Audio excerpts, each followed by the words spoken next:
On a freezing December night, Anna stood outside the shelter with her coat pulled tightly around her thin frame. The wind cut through the city streets, sharp and merciless, and the little backpack she carried held all she owned in the world.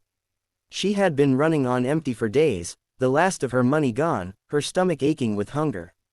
What she needed most was rest, just a bed to lay down on without fear. When she saw the sign for a small inn with the words, "Rooms available," she gathered her courage and stepped inside.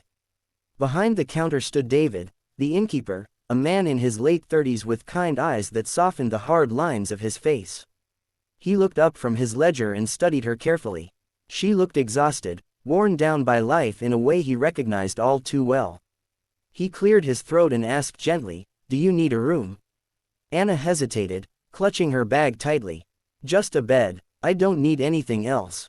Just somewhere to sleep." Her voice cracked, almost as if admitting that small need cost her more than she could bear. David handed her a key without asking too many questions. "Room 3, upstairs. It's warm, and the sheets are clean." He didn't ask for money. He saw her empty hands, her trembling lips, and the shadow of pride still fighting not to crumble. Anna whispered "thank you," almost too softly to hear, and hurried upstairs. She collapsed onto the bed, burying her face in the blanket, and for the first time in weeks, she felt the simple relief of safety. But David couldn't sleep that night. He thought of her hollow cheeks, the way her stomach had grumbled when she thought no one could hear. He thought of the bitter cold outside and the cruel way the city swallowed people whole.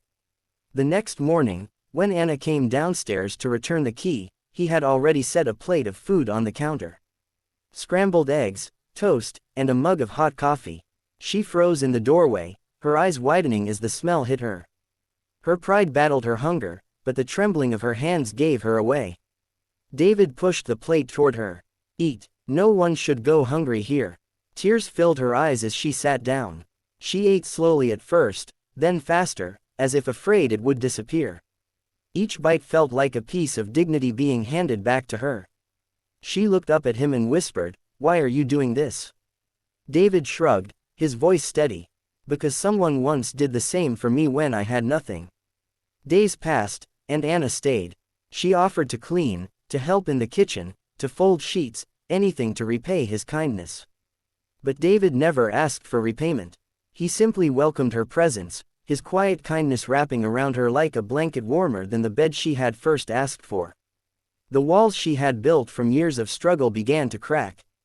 For the first time in so long, she laughed at one of his silly jokes. For the first time in so long, she felt seen. Yet, the world outside was still unforgiving.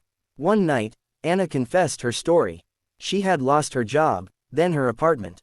Friends who once promised to help had slowly disappeared. She had no family left to call. She had been walking the streets, invisible, until she stumbled upon his inn. Her voice shook as she said, "I thought I only needed a bed. But you gave me more than that. You gave me a place where I feel human again." David looked at her, and something unspoken passed between them. He knew pain, too. He had lost his wife years before and had lived in silence ever since. His inn had been just walls and rooms, but now, with Anna there, it began to feel alive again. Winter turned to spring, and Anna stayed longer.